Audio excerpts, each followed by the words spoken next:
naloxone, because what is the first rule prerequisite of recovery? No matter where you come from, no matter what your privilege, be alive. Narcan keeps people alive.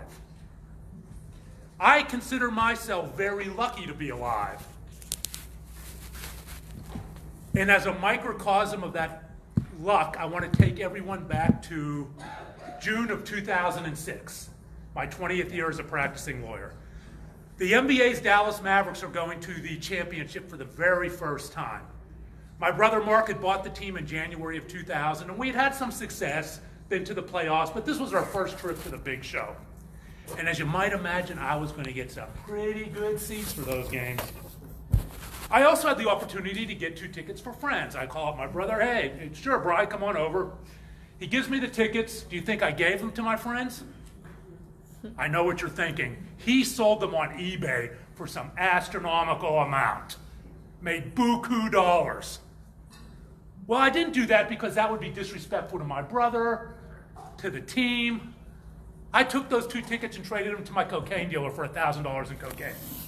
Selling them on eBay was disrespectful, but trading them to my cocaine dealer was perfectly acceptable in my mind, how the mind works in addiction. My dealer shows up at my house. I was high class, he delivered.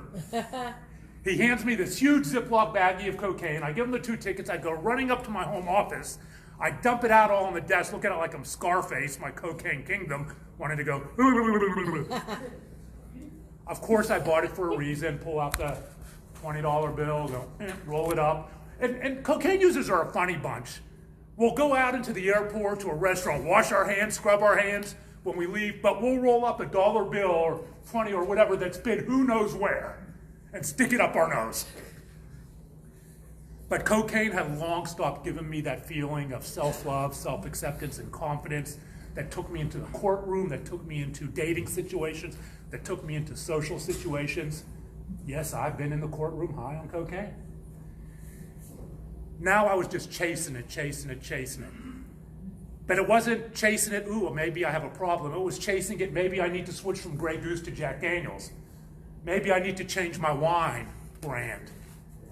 And then came the paranoia. Do I hear the cops outside? Woo, woo, woo. Look out the window. Who's out there? Gather up the cocaine, put it back in the Ziploc baggie. I hide it. I drive to a Home Depot. I buy electrical faceplates, a drill and a saw. Electrical outlet faceplates, a drill and a saw. I drive back to my house. I go to the drywall in each closet upstairs with the drill. Bzz, bzz, bzz, bzz. I drill fake electrical outlets in the drywall, put the cocaine in all these smaller Ziploc baggies, bzz, bzz, bzz, bzz, and seal it up. Like the DEA, the cops, and the drug dogs have never thought of that before. How the mind works in addiction. I do some more, and again, just pain and shame, chasing the high, chasing the dragon. The paranoia comes again. I go back to each electrical outlet, bzz, bzz, bzz, bzz. I take the cocaine out, put it back in the original Ziploc baggie, go to the bathroom and flush it down the toilet. Now it's $950 of cocaine. The next morning comes, and it so often happens when a perceived negative event in addiction gets in the rearview mirror. I wake up, I'm such an idiot. There's another game tonight. Who does that? Who flushes cocaine down the toilet? Another call to Mark, 2 more tickets, another call to my drug dealer. He shows up at my house. He said, dude, you did all that last night? I don't want to tell him I flushed it down the toilet. Yes, I did it all. Give me more. Okay, back up to my home office. Roll up the bill. Again, just pain and shame. Bzz, bzz, bzz, bzz. Hide it again. 15 minutes later, take it back out. Go to that same toilet. Drop to my knees like I had done so many times before, praying and hoping for someone or something to take away the pain of my childhood trauma, the pain of my addiction, my self-loathing. And I flushed it down the toilet again. I read an article that when Dallas flushes, it ends up in Houston, so I think some people in Houston got kind of high that night. The insanity of addiction. But addiction is not insane. As we know, it is a brain-brace process that affects so many of us in the legal profession.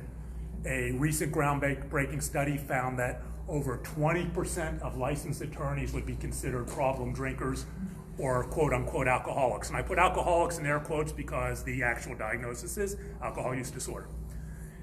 20 to 21%. If you are a millennial lawyer in that group, it goes over 30%, 1 in 3, with similarly high rates of depression, anxiety, the 4th highest suicide rate.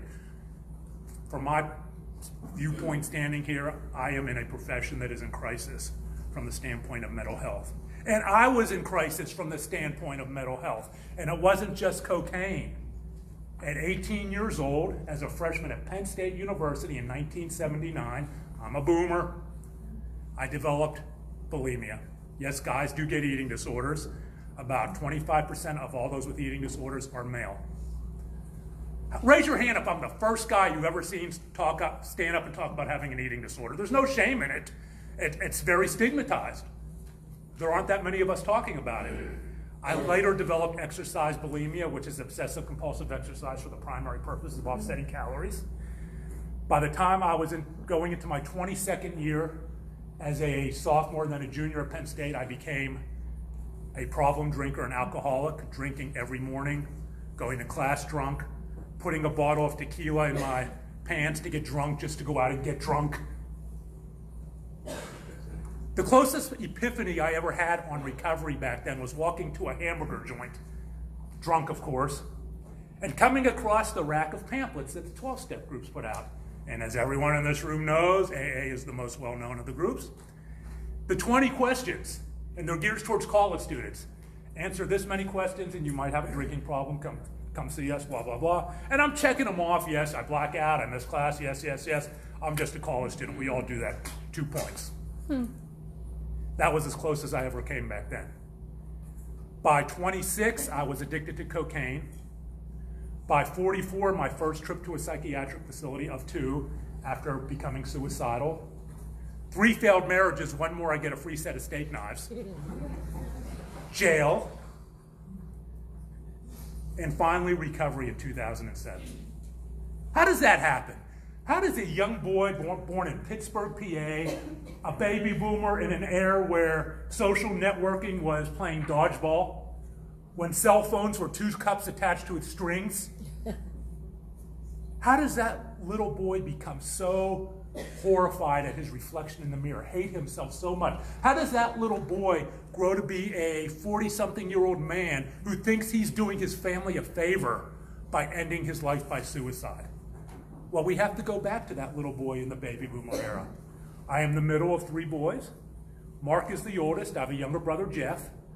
Mark, as you might expect growing up, was very outgoing, entrepreneurial, very charismatic, even as a teen, selling this door to door, selling that door to door. Our local newspaper went on strike. He and his buddies, barely old enough to drive, went out to Cleveland, Ohio, about 200 some miles away, bought their newspapers, the Cleveland Plain Dealer, drove them back to Pittsburgh, sold them on a street corner in downtown Pittsburgh for 10 times what they paid for them.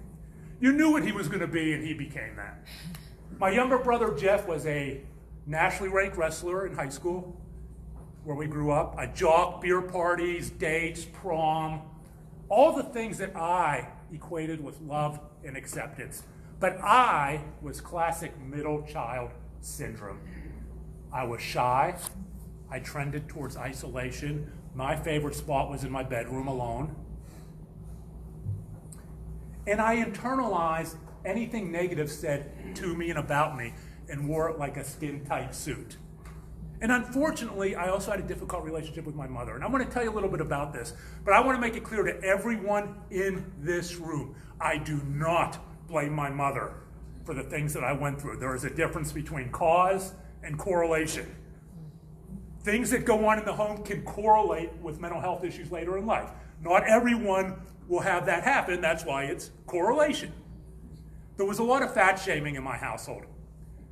I used to come home from school and eat Chef Boyardee ravioli right out of the can. Do they still have Chef Boyardee ravioli? Right out of the with the old style can opener. Pull up the spoon. My mom would come home from selling real estate. She would see me eating and she said, "Brian, if you keep eating like that, you're going to be a fat pig." These were the things my mother's mother said to her. These were the things my great-grandmother said to my grandmother.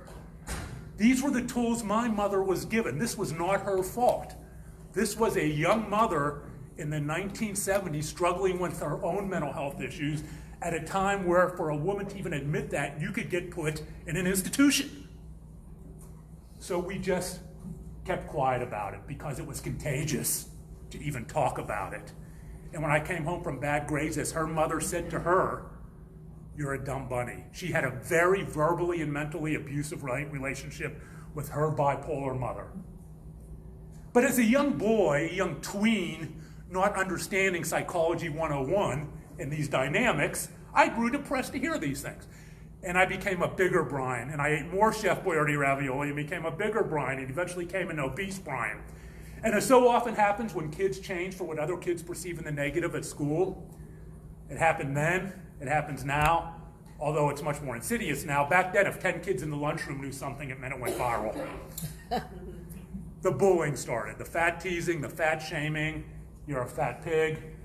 Well, you must talk to my mom. You need to go to Sears and Roebuck and get a bra for your man boobs," back when Sears and Roebuck was a thing. And I developed a very self-deprecating sense of humor as my wall to protect myself so these kids wouldn't know how much these words just devastated me. I became the sad clown. I became the self-deprecating sad clown. Yeah, I'm headed to Sears right now, I know. I'm getting that size whatever bra. And I tried to laugh it off, but inside I was dying, and I was crying, and I was ashamed. And this bullying all culminated one day in what I call the day of the gold pants. My brother Mark gave me a pair of shiny gold bell-bottom disco pants. Yep. Who here has seen Saturday Night Fever? Imagine John Travolta in his shiny gold bell-bottom disco pants. Okay, good-looking guy. Now imagine me. No, don't do that. Mark, those pants fit Mark well. This was the disco era. This was the mid-70s when it was a big thing. They did not fit me that well. I had to jump up and down, spray the water bottle. My butt looked like 15 cats back there. But I did not care because I love my brother. He gave me those pants. We were close. We're close now. They were a symbol of his love to me. I was going to wear those pants to school every day, and I did. And the kids made fun of me, and as you might imagine, I self-deprecated. And it came to a head one day walking home from school with these kids who were the popular kids, the prom kings, the prom queens, this group of kids that I wanted so badly to be a part of. So I kind of just hung around on the outside, just waddled on home with them, because one day after all the taunting, they would say, "Brian, you're one of us, come on." But bullying doesn't work that way. They start making fun of my shiny gold bell-bottom disco pants. All of a sudden, they're talking about how I am just too fat to wear those shiny gold bell-bottom disco pants. They start tearing at them. They start pulling at them. They physically assaulted me, tore them into shreds, down to my Fruit of the Loom tighty-whities, my Pittsburgh Pirates t-shirt, my tube socks, and my Keds tennis shoes. They threw them out in the middle of a busy street, went on like they had done the funniest thing ever. Trauma. I go out in the street and I pick up the shreds, I put them over my underwear, I waddle home, people gawked, no one stopped. I get home, it's quiet, my mom's out selling real estate, no one's home. I go down to what we have in Pittsburgh that they don't have in Texas. It's called basements. Who knows what a basement is? Yes! We also had what is known as incinerators back then, where they would burn at these big metal receptacles burned at this very high heat, and you put your trash in, it burns it into ashes, and you put your ashes out. Apologies to the environmentalists in the crowd. I took those shreds, I threw them into this incinerator, I watched as they burned. My hope was that they would burn away the shame, burn away the pain, burn away every memory, every minute memory of that incident. But that is not how trauma works. Trauma remembers. Brian remembers. I can go to that spot at Pittsburgh, PA, and show you exactly where that happened over 40 years later. So as you might imagine, I was very happy to get out of Pittsburgh and go on to college. It was going to be a whole new Brian. Everything's going to be great. My dad drives me up to Penn State University in the fall of 1979. I'm in my dorm. My dad's helping me unpack. I'm looking out this long rectangular dorm window into the parking lot. It's a beautiful, cool day. sun shining, leaves are starting to fall. Perfect. I make eye contact with this, as I remember it today, this beautiful curly brown-haired girl. I start sweating. I imagine my entire life with this girl in a space of 15 seconds. We're going to date, we're going to get married, we're going to have 2 1/2 children. She looks at me. I thought it was a smile. She turns to her 2 friends. She turns back to me, puts her hands just like this. Ugly. Ugly. Now, I am not the first kid to have nasty things said to him. Happens all the time. Lawyers do it, law students do it. Some of us probably do it at times. We lose our temper. But we all respond differently based on our social, genetic, and environmental influences. Another kid might have gone ugly back. Another kid might have uttered an epitaph. Another kid might have given her the bird. But I was somebody who already felt ugly. And it was just that one thing. And I don't blame that girl. Cause and correlation. If it wasn't this, it would be that. Environmental triggers are in the millions over the course of a life. I realized at that moment that my entire life was out of control. I would never be loved by my mother, who did love me dearly. Loved me dearly. I would never get married. I would never go on a date. I would never hold a girl's hand. I would never get my first kiss. How can I get control to make all those things happen? What do I have control over as a 17-year-old going on 18-year-old boy? Food. But if I eat more, I'm going to get bullied. So I decided I would eat less and less and less. And without knowing what it was called, and I transitioned into binging and purging. I had become a bulimic college student, not understanding what bulimia is, years before it would be talked about publicly, years before Karen Carpenter, the singer, would pass away from complications related to anorexia, bringing eating disorders into the pre-digital national spotlight, but also kind of in cementing eating disorders and the stereotype as a woman's disorder, a female's disorder. I didn't know what it was. What I knew was that every time I binged and purged, for 15 seconds, I felt like the world was okay. I was at peace. But then those 15 seconds went away, and the shame of engaging in an act that I did not understand, that felt inherently shameful. Guys don't stick their fingers down their throat. We don't do that. Without knowing why we don't do that and why we do that. I was bulimic. And I transitioned to exercise bulimia. I was running 10 miles a day, 20 miles a day, because I only felt at peace when I was alone on the road.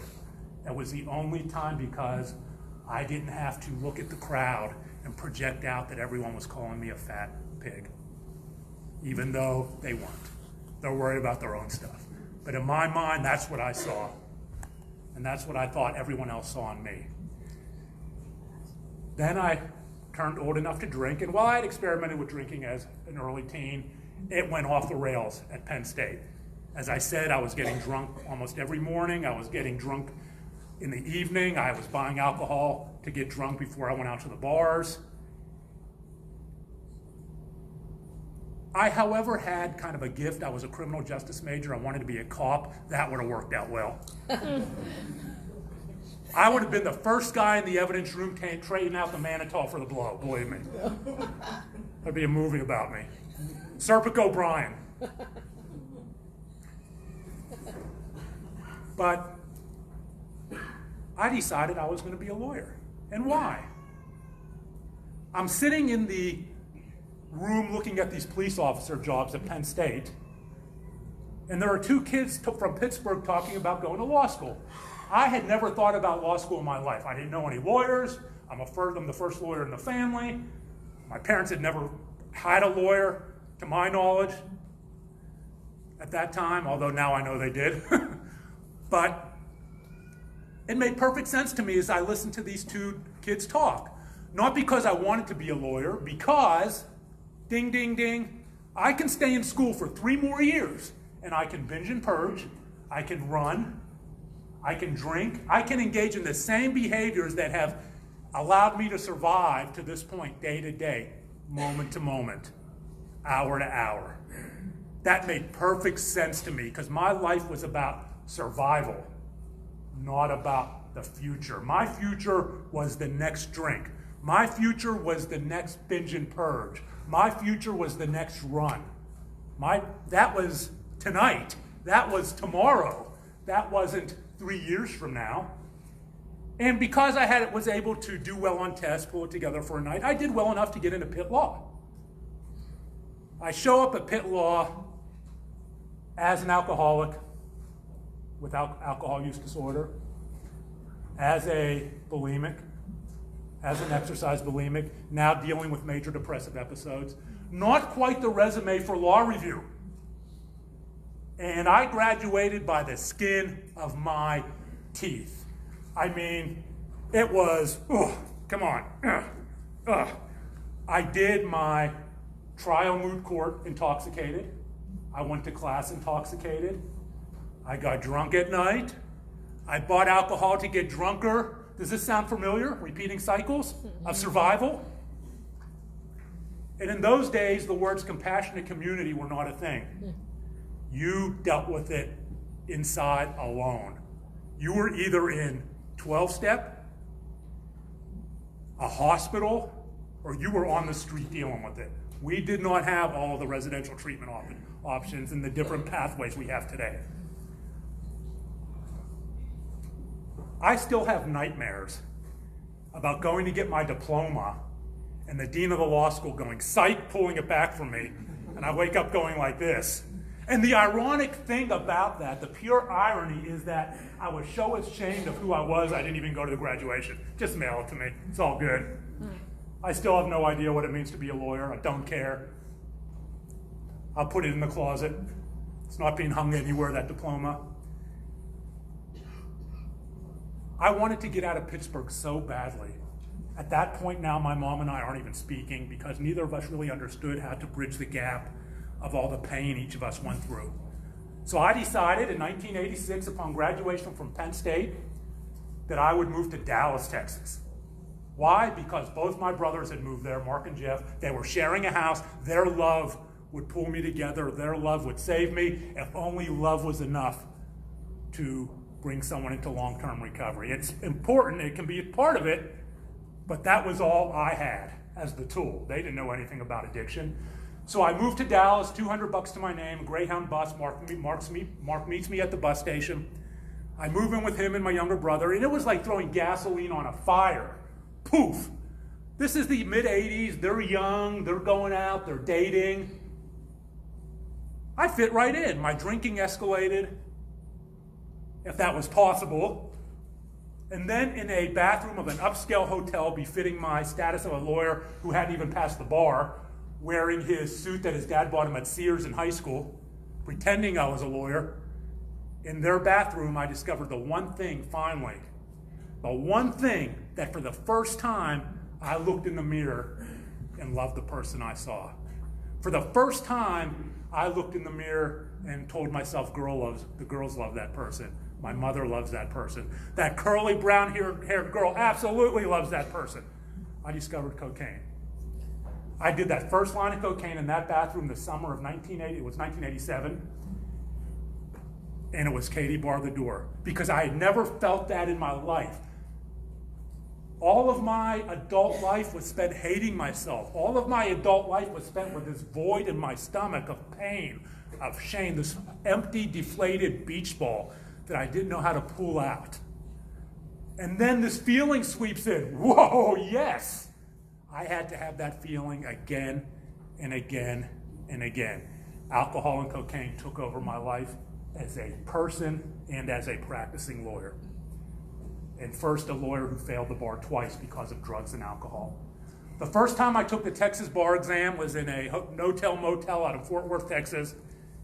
Just roaches and fleas, and I remember it vividly, because that's all the money I had, thinking that I was going to pull it together and study for 2 days and pass the bar.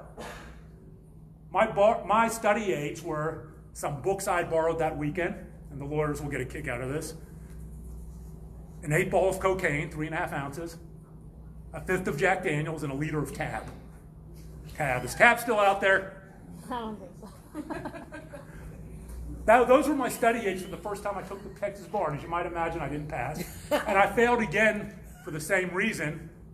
After my first divorce, 1990, I'm out getting hammered at this bar in Dallas, doing cocaine in the bathroom. It's about 2 a.m., get in my car, tooling up the Dallas tollway, as so often happens, walking distance to my house, walking distance. Woo, woo, woo. State trooper pulls me over. You've been drinking, son, and like any lawyer, I don't think, or any drunk, I don't think I'm drunk, whatever our occupation. It's all good, officer, I just had a few. The typical, you've had a few too many, sounds like to me.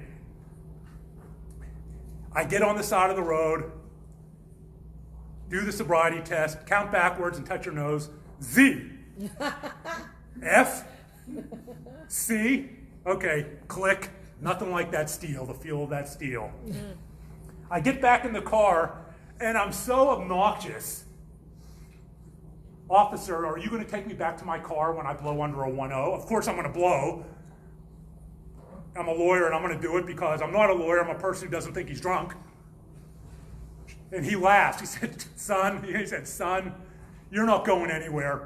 And he humors me, yes, if you blow under a 0.10, we will consider bringing you back to your car, even though you can blow under a 1.0 and still be arrested. So of course I don't. It was a 1.1. I get arrested, and I'm in the booking line at Starrett Justice Center, where the deputy sheriffs book you, and it's an assembly line. At least back then it was. You're filling out the cards and your occupation.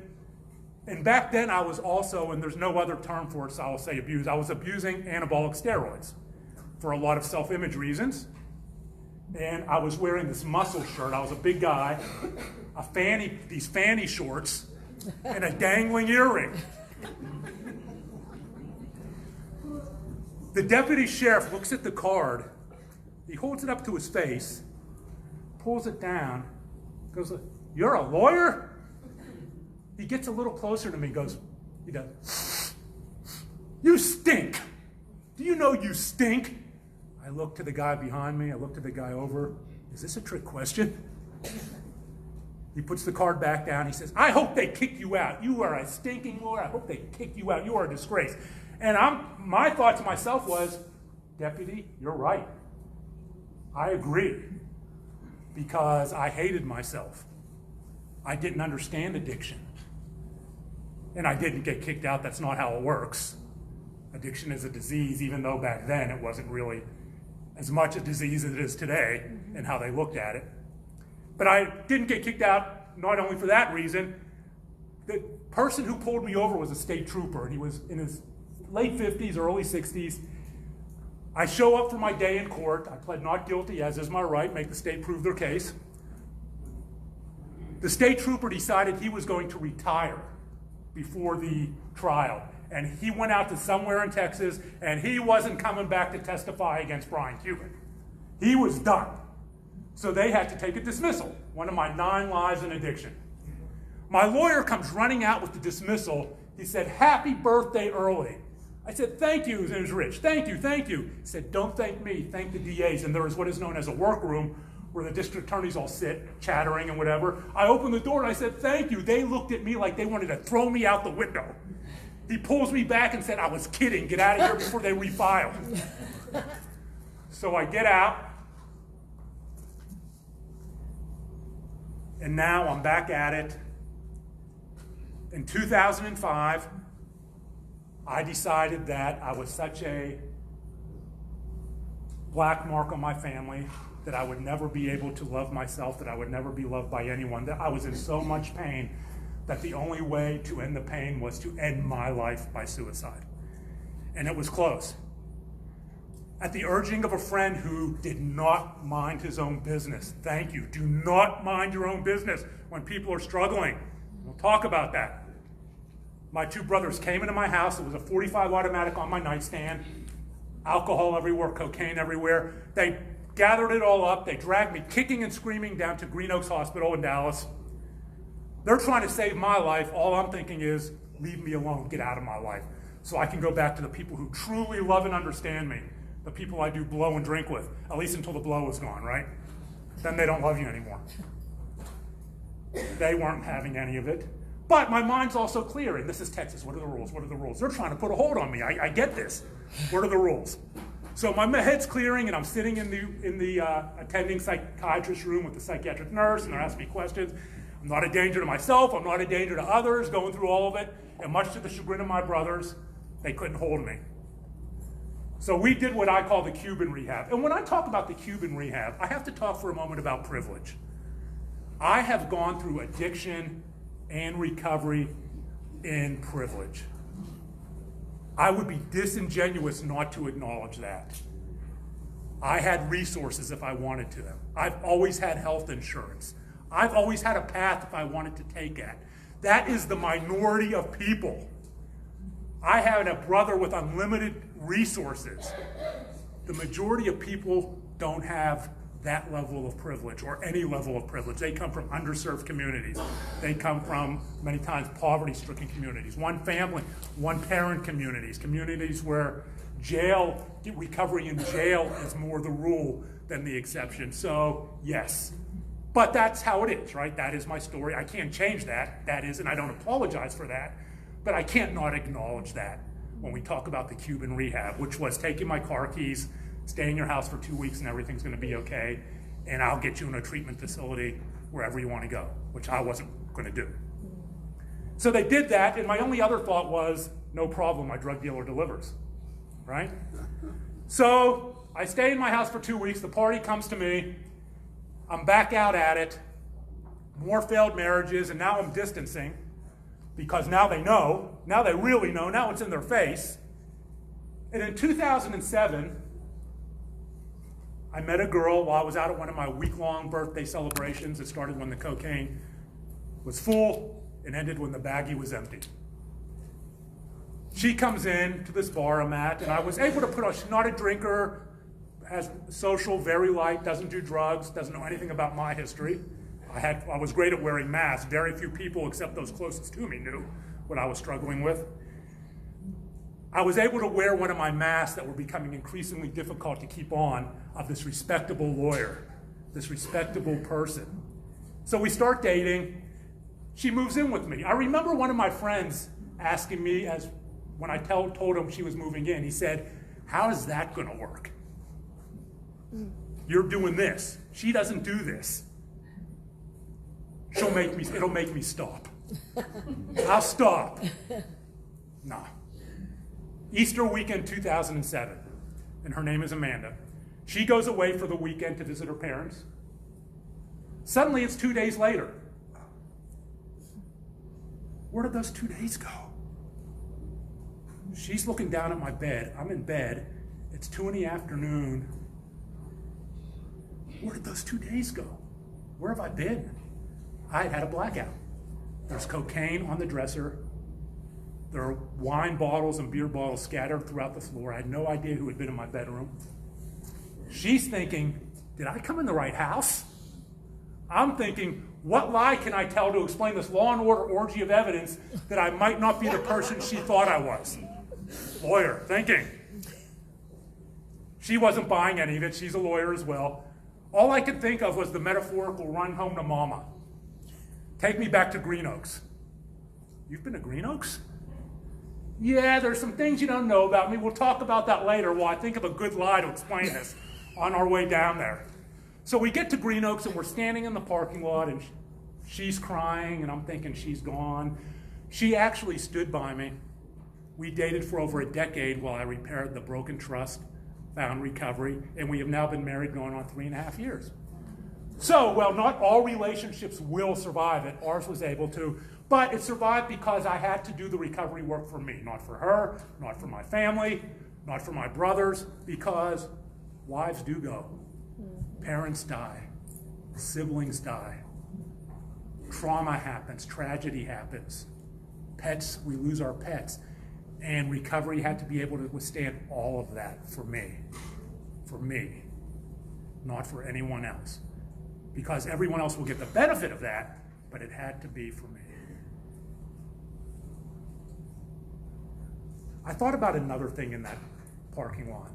I thought about my father, a veteran of the Pacific, fought at Okinawa, veteran of the Korean War, old school, greatest generation.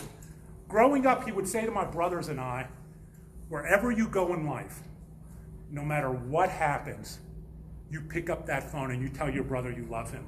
You call your brother and ask if there's anything you can do for him. My father was the middle of 3 boys like me. He understood. He had that relationship with his brothers. He and his older brothers fixed cars. They operated a trim shop. They put on convertible seats and things like that in Pittsburgh, PA, in the same spot from the end of the Korean War until his brother passed away in '99.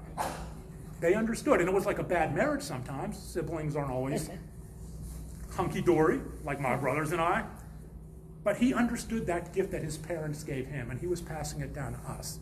And if you want to know how that gift stuck, all these decades later, 1,200 miles from Pittsburgh, PA, Mark, Jeff, and I live walking distance from each other. That is no accident.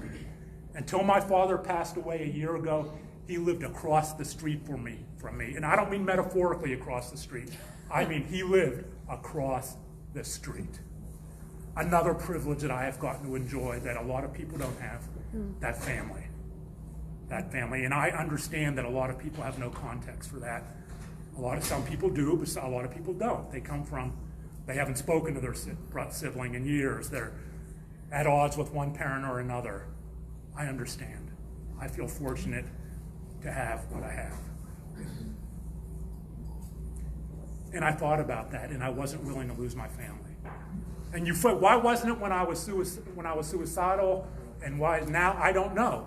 But that was the trigger, the thought of losing my family. It was time. So the next day, I walked into my psychiatrist's office. So I'd been seen for a couple of years, getting antidepressants, lying to, not revealing anything, not being vulnerable. Well, why would you lie to your psychiatrist? You're paying him. Shame knows no hourly rate, right? I was ashamed. But I finally allowed myself to take that step into what I thought was an abyss and see if it was an abyss. And it wasn't. I stopped. I didn't go down. I allowed myself to be vulnerable for a few moments. And he didn't laugh at me. He didn't make fun of me. He didn't say, "You're a fat pig." I will help you. And to help you, you have to get sober. We can't talk about the story of your life, the trauma, the story. We're all a story. That's what's so important. We forget sometimes that we're more than the addiction. We're more than what we see at the moment. We are a story that is love, hope, pain, trauma that can span a lifetime. And so it becomes easy to just judge the moment. Would you consider residential treatment? I'm not going to residential treatment. There are no lawyers in residential treatment, and I'm a busy lawyer. I didn't have any cases up till today, but I saw an auto accident right out front. And I'm going to go out and hand that guy my card, and I'm going to be a very busy lawyer. Would you consider 12-step AA? I'm not going to AA. I can't go to AA. There are no lawyers in AA. When I walked in there, half of them were lawyers I knew. I can't go to AA because they smoke out in front. Secondhand smoke will kill you. I can't. Of course, there's always a reason, right, not to recover. But I did end up walking into the rooms of 12-step that next day, and I began my journey into recovery.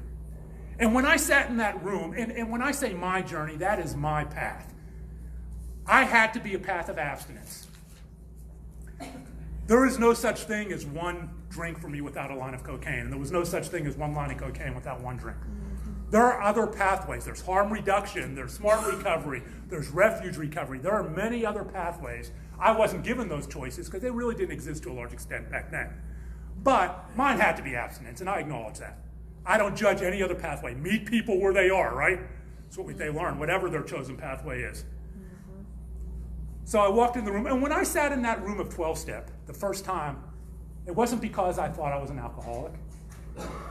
It was because if sitting in that room one day, just one time, would allow me just one time to wake up the next day, look in the mirror completely naked, and without the aid of alcohol, cocaine, Xanax, love who I saw. If sitting in that room would allow me to do that, I would continue to sit in that room. Starting out, it had nothing to do with whether I thought I had a drinking problem. I just wanted to love myself for the first time in my life, now in my 40s. And I continue to sit in the room and I'm listening to the stories, comparing them. Oh yeah, that's bad. Oh yeah. Keep coming back. You're okay. You're fine. None of these people have traded Dallas Mavericks championship tickets for cocaine. They don't know my problems, right? Ego. But I kept coming back. And standing here today, I will have 13 years in April.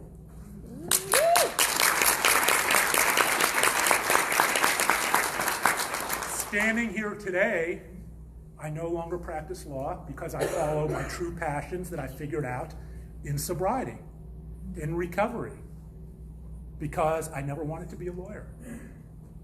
Standing here today, I understand the concept of compassionate community that everyone in this room, I'm sure, embraces to one degree or another, that I see lacking in the profession I am part of, even though I am non-practicing in that profession. The ability to take care of each other, the ability to be empathetic to the story, the ability to understand that, say in the legal profession, we have a colleague, you see someone in the courtroom, yeah, he's a mess, yeah. The bottle, we all know. Everyone knows, no one said a word. Everyone knows. Well, I'm not going to call the lawyer's assistance program. Why? Because I don't know who I am. False. It's anonymous. Can't do it. That is not compassionate community. Compassionate community is looking at the person next to you and not knowing that person, wondering if that person is struggling because you've noticed something, or even just because you want to, and saying, how are you doing today? Talking to the story, not talking to the moment. Because that is what is necessary to connect with empathy, connect to the story. And before that conversation breaks, you know, if you ever want to talk about anything, you can talk to me. And if I don't know the answer, we'll figure it out. Compassionate community. I have no doubt that everyone in this room is part of that compassionate community. The challenge becomes is how do we make it viral?